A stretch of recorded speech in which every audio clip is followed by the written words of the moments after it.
আমি আপনাদের সামনে সূরা ফাতিহাটা গোটাই তেলাওয়াত করেছি।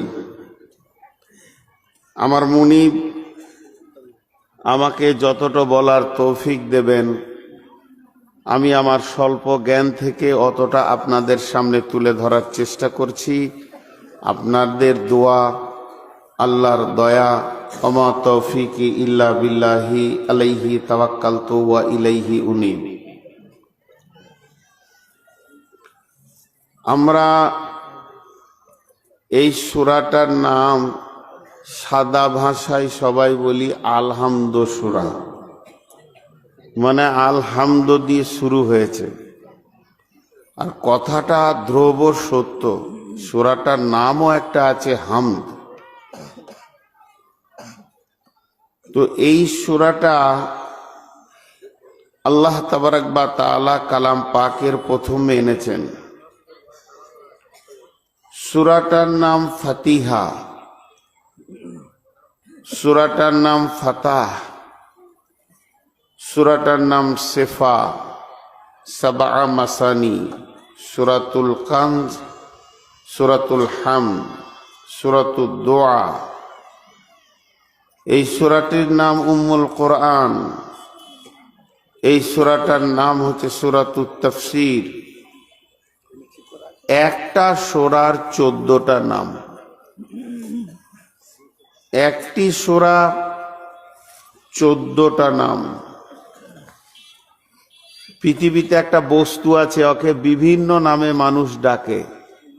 এই যে টাকা, কেউ বলে টাকা, টাকার নাম বেতন, টাকার নাম ভাড়া, টাকার নাম ব্যালেন্স, বিভিন্ন রকম বলে। দেখেন, ভাড়া দাও, টাকা দাও, বিল দাও, টাকা দাও, বেতন দাও, টাকা দাও।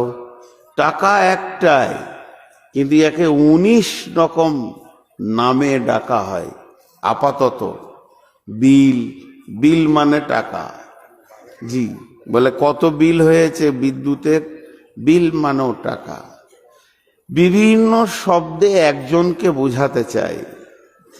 তো সূরা ফাতিহা ঠিক ওই রকম, যখন যেমন কাজের গতিতে ধরে তাকে সেরকম বোঝা যায়। ফাতাহ, ফাতাহ ইফতাহ মানে খোলা, আবদ্ধ আছে খুলে দেওয়া, দরজা বন্ধ আছে খুলে দেওয়া, খোলা মানে ফাতাহ। তাহলে কোরআন খুলতে গেলে প্রথমে ওকেই পাওয়া যাবে, ওকে দিয়ে কোরআন খোলা হয়েছে।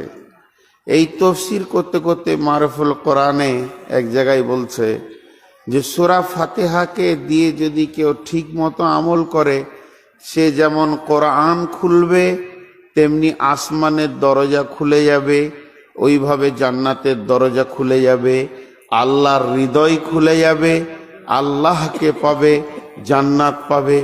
সব খোলার রাস্তাটা সূরা ফাতিহায় আছে।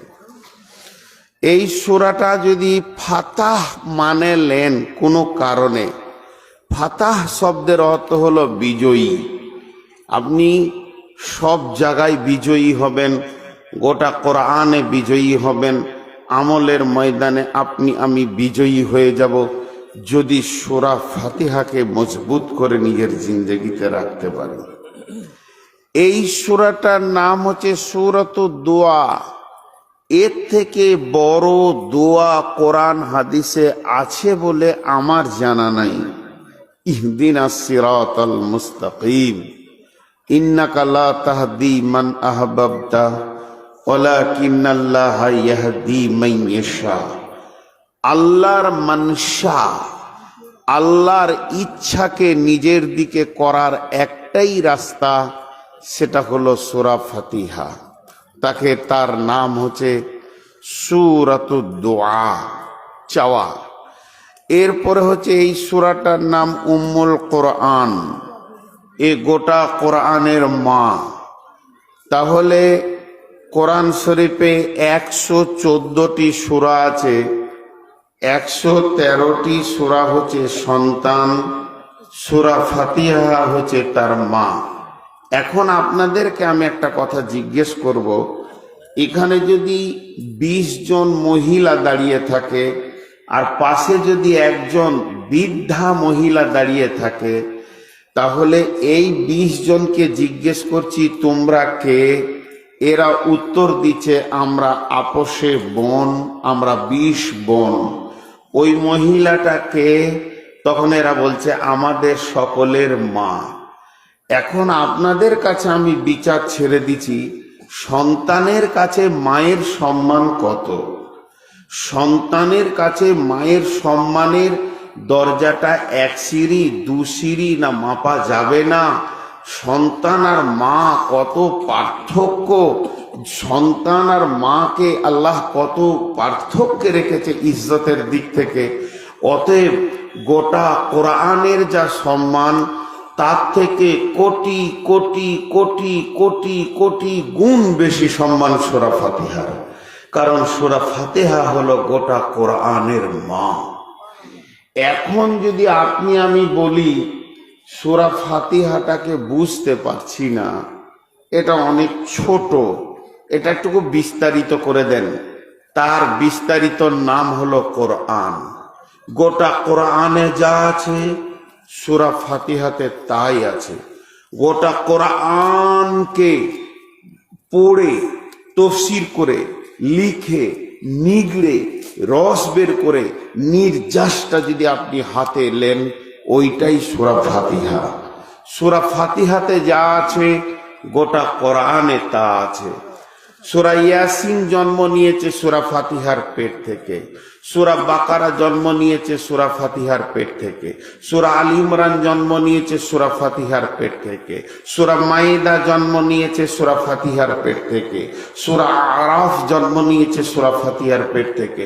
এই করতে করতে করতে করতে সূরা নাস, সূরা ফালাক সমস্ত জন্ম নিয়েছে সূরা ফাতিহার ভিতর থেকে। তাহলে সূরা ফাতিহা হলো গোটা কোরআনের মা, গোটা কোরআনের জননী। আর ওই সূরাটার নাম হলো সূরাতুত তাফসীর। আপনার কোরআনের যে কোনো আয়াতের তাফসীর যদি বুঝতে ভুল হয়, আপনি সূরা ফাতিহায় আসেন, ওই আয়াতটা তাফসীর বুঝিয়ে দেবে যে ওই জায়গাটা কি বলতে চাইছে, ওখানটা কি, ওখানে হেদায়েতের মূল উৎসটা কি লুকিয়ে আছে। এর নাম হচ্ছে সূরা ফাতিহা। সূরা ফাতিহাকে বলা হয়েছে সূরাতুর রাকিয়া।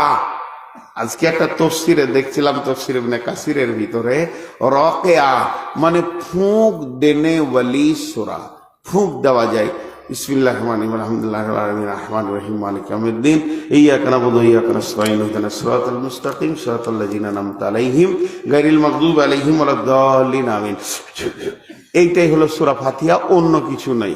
আপনি ভাববেন হয়তো যে মৌলভী সাহেবের কাছে গেলাম, কি দোয়া পড়লে রে? কিচ্ছু দোয়া নাই। আপনার এটা যে কত বড় ওষুধ, আপনাকে একটা মজার জিনিস শিখিয়ে দিচ্ছি। জিনেরা 1 মিনিটের ভিতরে বহুত দূর চলে যেতে পারে। একটা জিন বহুত দূর যেতে পারে। এখান থেকে সৌদি যেতে হয়তো 4-5 মিনিট, 7 মিনিট, 10 মিনিট লাগবে। তো ও যেখানেই চলে যাক, কোনো রুগীকে যদি জিনে বিরক্ত করে, কোনো মানুষকে যদি জিনে বিরক্ত করে, কোনো মহিলাকে, তো ওই মহিলাটাকে বসিয়ে দেন। আর বসিয়ে দিয়ে আপনি নিয়ত করেন যে জিন ওকে জ্বালাচ্ছে তাকে আমি হাজির করব। যে সূরা ফাতিহাটা পড়ে ফুঁক মেরে দেন, ও আসবে না, ওর বাপ আসবে, ওর দাদু এসে হাজির হবে, ওর কাছে হাজির হতেই হবে, এর কোনো উপায় নেই। তাহলে সূরা ফাতিহার পাওয়ার কত, সূরা ফাতিহার ক্ষমতা কত। আর একটা ছোট্ট করে কথা বলে আমি আমার মেন আয়াতের দিকে এবার আগিয়ে যাব। সূরা ফাতিহা তাফসীর ইবনে কাসিরে লিখছেন, বিশ্বনবীর কাছে জিবরাইল আমিন বসে আছেন, এমন সময় একটা আসমানে বিকট শব্দ উঠল। বিশ্বনবীর কাছে জিবরাইল আমিন বসে আছেন, এমন সময় আসমানে একটা বিকট শব্দ উঠল। এই শব্দটা শুনে জিবরাইল আসমানের দিকে তাকাচ্ছেন আর বলছেন, ইয়া রাসূলুল্লাহ, আজকে একটা নতুন দরজা খুললো আসমানের, আজকে একটা নতুন দরজা খুললো আসমানের, এবং আসমান থেকে একজন ফেরেশতা আজকে ওই দরজা দিয়ে আসছে। আসমান থেকে একজন ফেরেশতা ওই দরজা দিয়ে আসছে। আর কি আসছে? ওই দরজা দিয়ে একটা সূরা আসছে, সেই সূরাটার নাম সূরা ফাতিহা, এবং 3খানা আয়াত আসছে সূরা বাকারার শেষ 3টি আয়াত ওইদিকে আসছে। তার মানে আমি যেটা বলতে চাইছি, আমার যেটা বুঝে এসেছে, হতে পারে আমার বুঝটা ভুল হবে, আমার থেকে যারা বড় আলিম আছেন আমাকে শিখিয়ে দেবেন। গোটা কোরআনটা যে রাস্তা দিয়ে জিবরাইল এনেছে, সেই রাস্তা সূরা ফাতিহা আসেনি, এর জন্য স্পেশাল দরজা খুলে পাঠানো হয়েছে। বেটিরা যে দরজা দিয়ে গেছে, সেই দরজা দিয়ে মাকে পাঠানো হয়নি, আল্লাহ মায়ের জন্য স্পেশাল দরজা দিয়ে পাঠানো হয়েছে।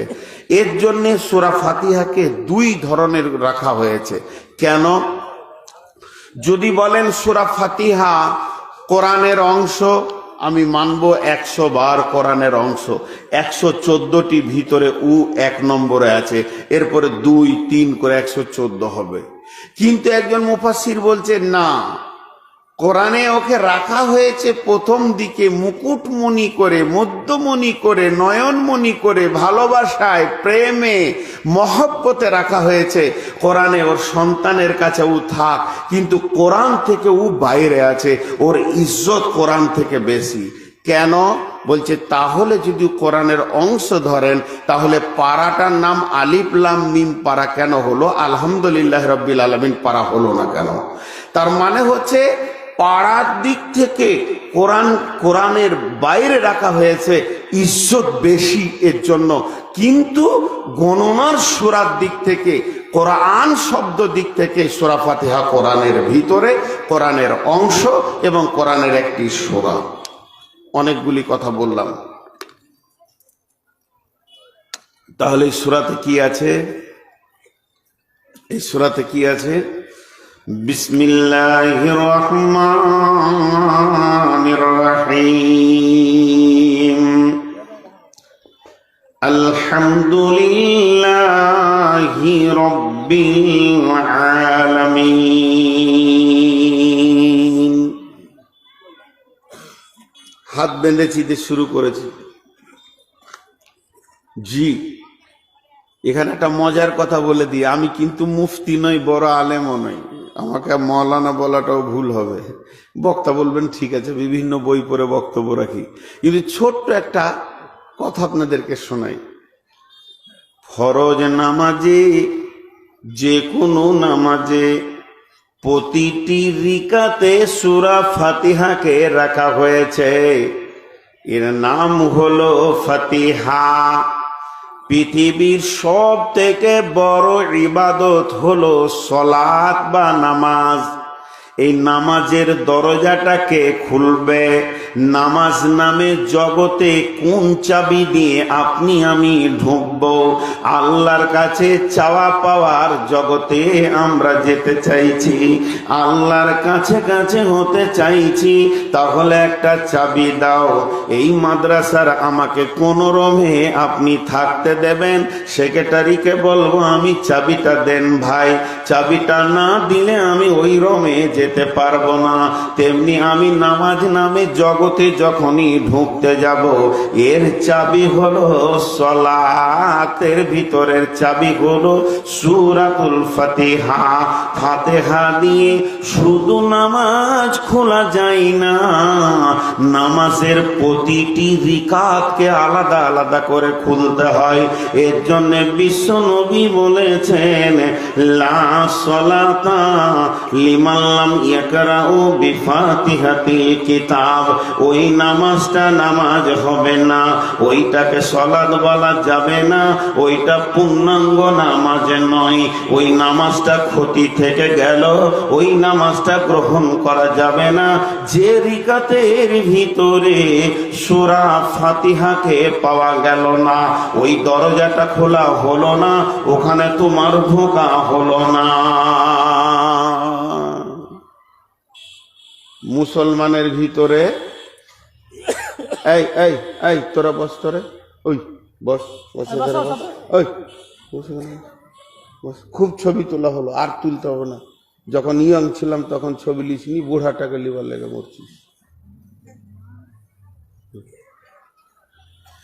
এবার আমাদের মুসলমানের ভিতরে একটা গ্রুপ রয়েছে, আমি আর অত কিছু বলছি না, তারা বলছে যে নামাজে সূরা ফাতিহা পড়তে হবে না, কেন? ইমাম সাহেব পড়ছে, ওইটা যথেষ্ট। জি ঠিকই বলছে। কি আছে? ওয়াইজা কুরিয়াল কোরআন ফাসতামিউ ওয়ানসিতু লাআল্লাকুম তুরহামুন। যখন কেউ কোরআন পড়বে তখন তুমি চুপ করে শোনো, তাতে আল্লাহর রহমত বর্ষণ হবে। জি, তাহলে ইমাম সাহেব, আল্লাহু আকবার, ওদের যুক্তি হচ্ছে, এবার ইমাম সাহেব কোরআন শুরু করেছে, আলহামদুলিল্লাহি রাব্বিল আলামিন। অতএব তুমি পেছনেও যদি ওই কথাটাই বলো তাহলে তোমার শোনা হলো না, অথচ এটা কোরআন। তুমি ধ্যানের সঙ্গে যখন কেউ কোরআন পড়বে তখন তুমি শুনবে, আর যখন তুমি ধ্যানের সঙ্গে শুনবে তা আল্লাহ তাবারাক ওয়া তাআলা তোমাদের ওপরে রহমত বর্ষণ করবে, আল্লাহ রহম করবে, আল্লাহ ভালোবাসবে। আপনারা একবার উত্তর দেন আমাকে, সবাই মুখ খুলেন। এটা কি? জোরে বলেন, এটা কি? মুখ খুলে না, এটা কি? আর এটা মোচ কেন বললেন? চুল বলেন। এটা কি? ভাইরা আমার,